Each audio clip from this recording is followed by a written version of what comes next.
Yo, I'm back. What's good, bro? Damn. Trump still acting a fucking fool, bro. Damn. You know, angry, educated black man in this hoe. What's good? Thanks for watching the podcast. You know, as usual, I'm pissed as fuck. This male fragility is killing me. Oh, this male white fragility is killing me. Oh, yo, I'm riding, but I got a lot I gotta get off my chest right quick. You know, it's been a whirlwind with everything that happens, and I feel like since it's happened, there's been a lot of white male fragility that's been exposed. And of course, we gotta start with President Fuckboy. Just keep riding the beat and roast niggas on the beat. You know what I'm saying? Like, let's go with it. It's hard to summarize the depth of his comments. I'm gonna go through them in depth, and I have a series of examples that I wanna run through with you, along with personal examples, and relate them to what's going on to real life. I'm trying to be informative. So I wanna break down how all of these things coincide and they come together. So just allow me some time to piece it all together while we do that shit. Despite what already happened in Charlottesville, the many videos that came out, so the disturbing footage, everything with the marching, the other planned rallies, you know, all of it was a lot anyway. So typically for the past 8 years, we've had a situation where it's handled correctly. You know, we know that there's going to be something moving forward. We're not going to be shooting missiles in North Korea. But this time, we knew it was bad, but I feel like, in the words of somebody else, this was like the official coming out party, really. I mean, we knew what time it is and who backed him, but this time he had the pressure on him, make a decision and support who he was going to support during this. And he basically decided not only to support them, but dodge and avoid the questions and point blame to somewhere else. I have to break down the entire statements because the psychologists that are running around signing this petition should use that to help get him out of office. The support of what could be a civil war within the U.S. Another layer to it of like, damn, the person in power is also a fucking idiot. And he's just like them, so we really don't know what we're gonna do. Hell, it could just be the whole dismantling of the U.S. The overall leadership looking weak to where other countries could invade. I mean, it's just a lot, you know what I'm saying? Hell, like Louis Farrakhan was saying, hell, it may just be time to go at it again. So yes, the clouds of war are gathering. Trump is the right man in the right place in the White House for white people at the time of the end of their power to rule over us. He's gonna bring it on. Happened in 1863, we're gonna go at it again. So I say, go ahead, Mr. Trump.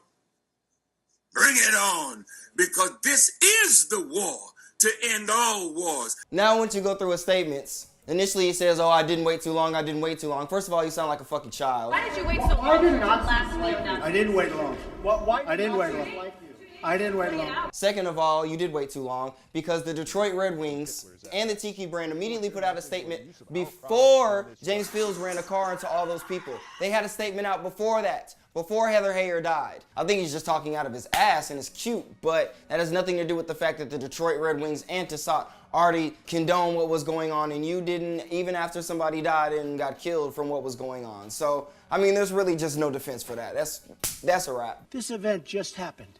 Before I make a statement, I need the facts. Not to mention you posted and took down a Twitter post of a fucking train running over CNN. Right after somebody had gotten run over by a car, you pictured a train running over CNN. Like, how bad a taste is that? And like, how dumb are you? Come on. I didn't know David Duke was there. I wanted to see the facts. Honestly, the fact that you're even mentioning David Duke's name is a problem. You're not even smart enough not to mention his name, but you did, like a dumbass. Then not to mention, you said jobs were gonna solve racism. Jobs? Bruh. When they pull up the fucking reports, based on what's happened in the past 10 months, I guarantee you there's gonna be a rise in the fucking unemployment rate because of your dumbass, you idiot. Like you said you got all the facts, you said you watched everything after you took all that time. So damn, did you even see the Vice documentary where they were saying, fuck Nazis? Like, I mean, it can't get much more blank, like, obvious than that. So you're somehow saying that this is equal on both sides. You can call it terrorism. You can call it murder. You can call it whatever you want. I would just call it as the fastest one to come up with a good verdict. That's what I'd call it. I think a driver is a disgrace. You could call it terrorism. You could call it murder. What? Huh? Can you break that down for me of how it could be terrorism, it could be murder? Maybe it's both? You know, they can't be this one and the same. Domestic terrorism that caused murder. I like Mr. Bannon. He's a friend of mine. But Mr. Bannon came on very late. You know that. I really don't give a fuck about Steve Bannon. I ain't even gonna front to you no more. That nigga irrelevant.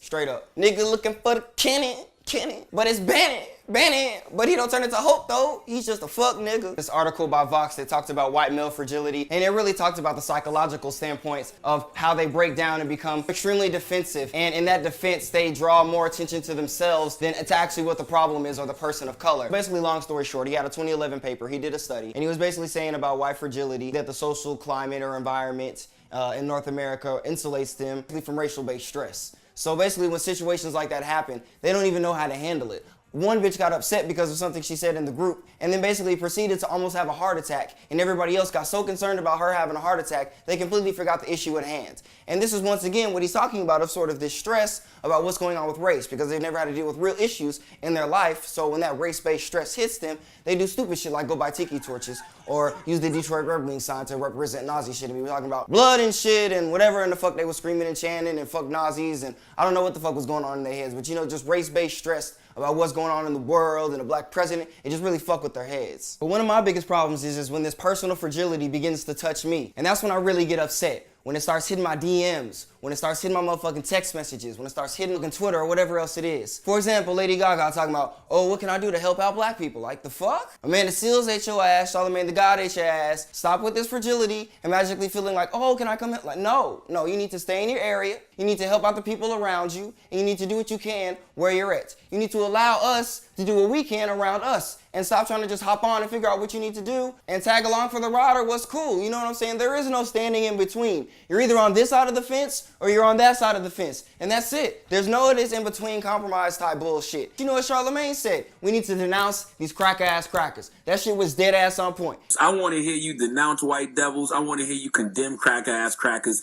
That's my message, plain and simple. That's what you need to do, and say you're not one of them, and denounce them, and let them know what side you're on, because otherwise we don't have time for that shit. You can't be asking me to make a special edition t-shirt for you. You can't be asking to have a brown person on my show. You can't be thinking that I need to diversify my audience. None of this shit is for you. This shit is for us. This shit is for black people. When Public Enemy made their shit, that shit was not for anybody else. That shit was for them. It was for the black people in the hood. When I'm at a motherfucking Migos concert, in my head I'm thinking, that shit ain't for y'all. When Beyonce's Lemonade, that shit wasn't for white people. When she did the thing on the Super Bowl, that wasn't for y'all. That's what I don't think you understand. None of this shit is for you. I don't make this to appease white people. I make this, as Ta-Nehisi Coates said, and he went to fucking Columbia and said this shit. I don't write for white people. I write for myself, and I write for the people that look like me. And that's what the fuck this is for. Myself and people that look like me. I don't give a fuck what you do. I really don't. Go in your neighborhoods and go and fix that shit. You know what? My mom used to say, she used to turn off the fucking TV. You know why? Because there was no black people doing shit on the TV back in the day. She was like, why the fuck you got those white people on? They don't look like us. We had black Barbies. This has been a long time coming. We ain't just magically be like, oh my gosh, wow, we're black. The fuck? All up in my DMs, acting a fool, damn. In my text message, like what the fuck, damn. Facebook Messenger, damn, what? When she used to be watching TV shows where they didn't have us depicting in a great light. So she was like, read a book, do something else, or turn to something educational where you're gonna learn, or study some money. But in the words of my mama, what the fuck you watching them white bitches for? They don't look like y'all. You be out there brainwashed like the Damian Tomlinson talking about, oh, because I felt my full name, now I can understand and be mixed with people. I firmly believe that God chose me to help bring two races together under one last name, Tomlinson. I'm of mixed race, and I represent America. Man, sit your dumb ass down. Nigga, you black as fuck. What the fuck is wrong with you? White people still would have whooped your ass. They still would have had you on the motherfucking ships, and they still would have been doing the same shit back then as they doing now. Fuck wrong with you, bruh?